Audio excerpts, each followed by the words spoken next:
Dome's doing her book tour. We just laid all that out. But this is the little bit I wanted to talk about. People are so afraid of offending others. And in this hyper-political climate, people can't speak truth. They're too afraid to speak truth. What if they get offended? What if they complain? What if they yell? What if they do this? What if they do that? Here's something everybody knows in politics, demographically.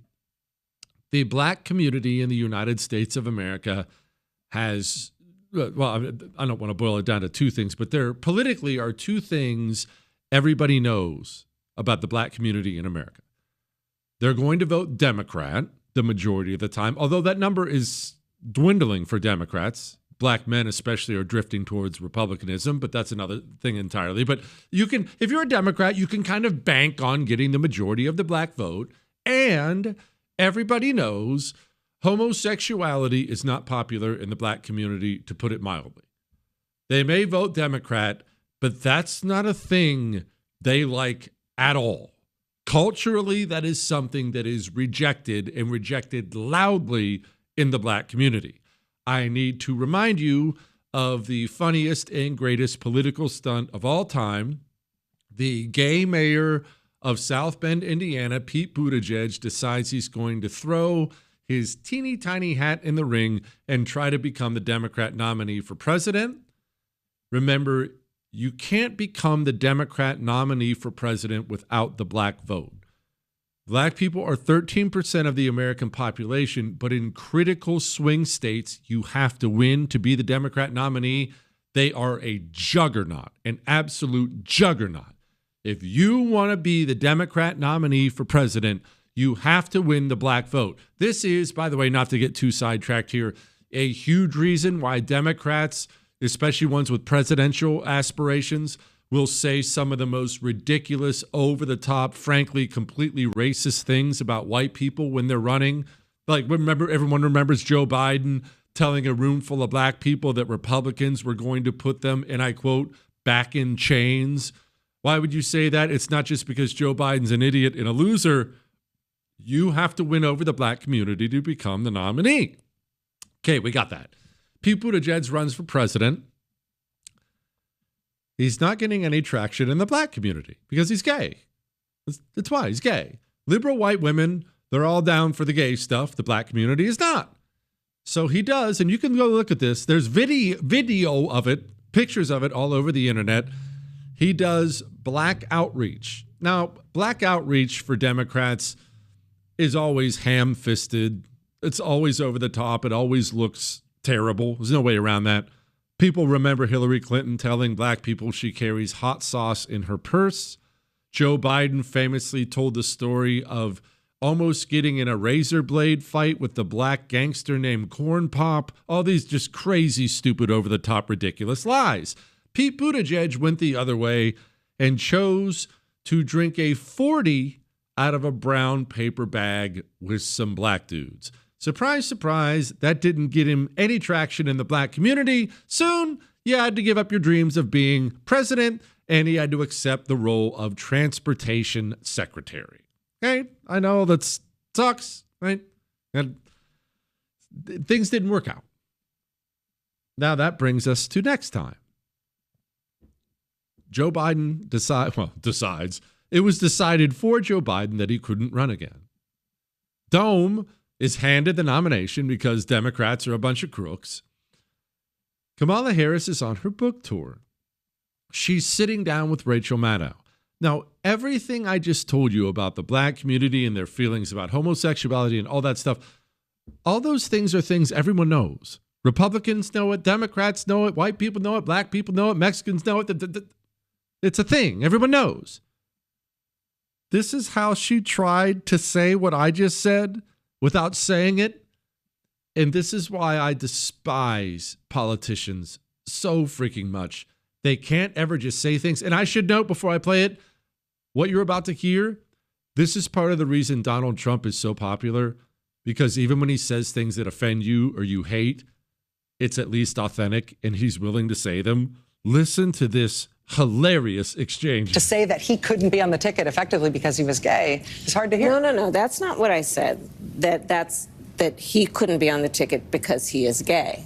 My point, as I write in the book, is that to be a black woman running for president of the United States and as a vice presidential running mate, a gay man, with the stakes being so high, it made me very sad, but I also realized it would be a real risk. We had such a short period of time. I'm sorry. I'm going to start it over again because she tries every qualifier in the world to try to say what she wants to say, but can't say it. First of all, as a black woman, already she's trying to put up the shield that's worked for her forever. Whoa. I'm a black woman. You can't say anything against me. So she has to toss that out there.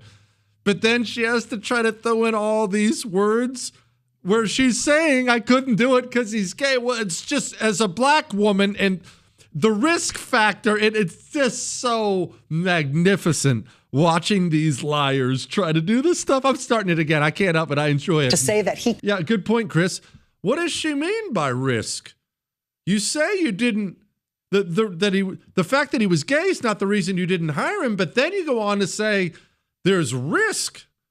What risk are we talking about, Dome? To say that he couldn't be on the ticket effectively.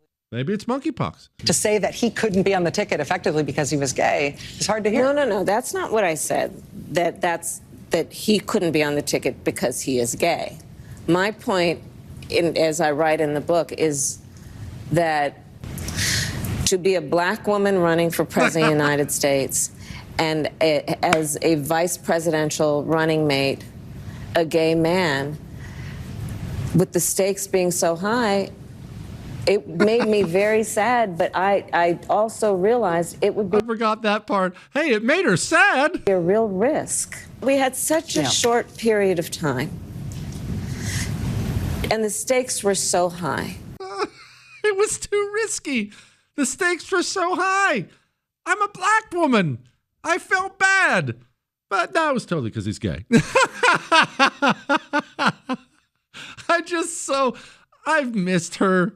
And then you hear stuff like that, and you really understand more polling like this. Well, let's take a look at her net favorable ratings nationwide. You know, back in October of 2024, she was at -5 points. Not exactly great, but pretty close to the zero mark, right? Pretty close to even. But now, down under she goes. She's at -13 points. That's an 8-point drop. Since the general election among the overall electorate, she is not well liked at this particular point. The American people, they don't want this. They don't want her. And get this, she's 37 points underwater with independents. If you can't win independents, you can't win the election. And the bottom line is, with those in the center of the electorate, those who are the most up for grabs, she is way underwater. She is definitely swimming with the fishes. I maintain my prediction that I had before. I think Dome sits out the 2028 election. Everyone thinks she's going to run again. And don't get me wrong, she is a moron, and she's very ambitious. But I think she probably understands two things. One, she is not old. It's certainly not old when it comes to politics in America. I think she's 60. She's either 60, close to it, 60, 61. That's not old at all. It's not old, period. But in politics in America, it's not old. She's not old. She has time. And she also understands she has one more shot. One more shot. Gavin Newsom, J.B. Pritzker, these two appear to be the leaders in the clubhouse right now, trying to make it all about them. I think she knows there's probably no room for her this time. I could see her sitting this out, spending this time trying to be the good little Democrat, build up your fundraising base, and trying to ride it out. And, yeah, that's a good point, Chris. Right now, the Trump administration, not just with you and me, the Trump administration is popular. For a president at this point in time, he's actually quite popular.